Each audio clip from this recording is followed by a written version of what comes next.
Since February, at least 42 people have been killed and hundreds of others injured in anti-government protests in Venezuela. Students and other opponents of President Nicolas Maduro's socialist government are protesting crime, inflation, and shortages of basic goods. Maduro has dismissed the call for sanctions, calling U.S. lawmakers, quote, fools. In an opinion piece in the New York Times, President Maduro wrote, "Venezuela needs peace and dialogue to move forward. We welcome anyone who sincerely wants to help us reach these goals." Peace talks have been stalled after both sides failed to agree on an amnesty proposal for jailed opposition activists.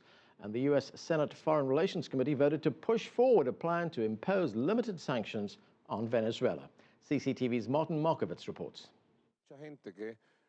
Venezuelan President Nicolas Maduro attacked the United States for meddling in his country's domestic affairs after a U.S. Senate committee voted on Tuesday to apply limited sanctions on individual Venezuelans.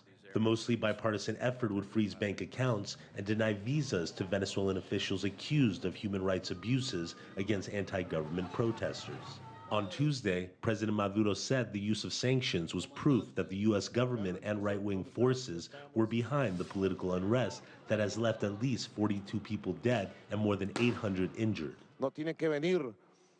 There is no need for this Congress or any of their senators or some of their congressmen to meddle in the affairs of Venezuela. I repudiate, reject, and detest the interference of these extreme right-wing sectors of the United States in the internal affairs of the homeland of Simón Bolívar. This comes after peace talks between Venezuela's warring factions once again stalled. Venezuela's opposition says the government won't consider a key condition: amnesty for jailed activists. We insist on waiting for the government to take a stand, to give signs that the government shows their willingness so that this window of dialogue doesn't shut, so that this path doesn't get cut off, blocked, or ruined, because it's a path the country needs. The opposition is even divided on whether the proposed U.S. limited sanctions would even work. Some hardliners believe it could be an effective tool to pressure the Maduro government. But most opposition leaders and the U.S. State Department have expressed reservations.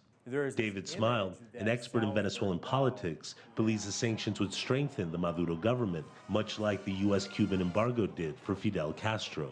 If these sanctions go through, this is going to provide evidence for the Maduro government that there actually is this attempt by the United States to sabotage the Venezuelan government, And so it's going to provide a name and a face for something he's been saying for a long time. It's going to allow him to deflect attention from the economic problems, and I think it's also going to have a real negative impact on the dialogue as well. The full Senate is likely to vote on the sanctions bill very soon, but most political observers believe that even though the U.S. State Department is reluctant to impose sanctions, if the Senate bill gets reconciled with the House version, President Barack Obama will likely sign it into law. Martin Markovits, CCTV, Caracas.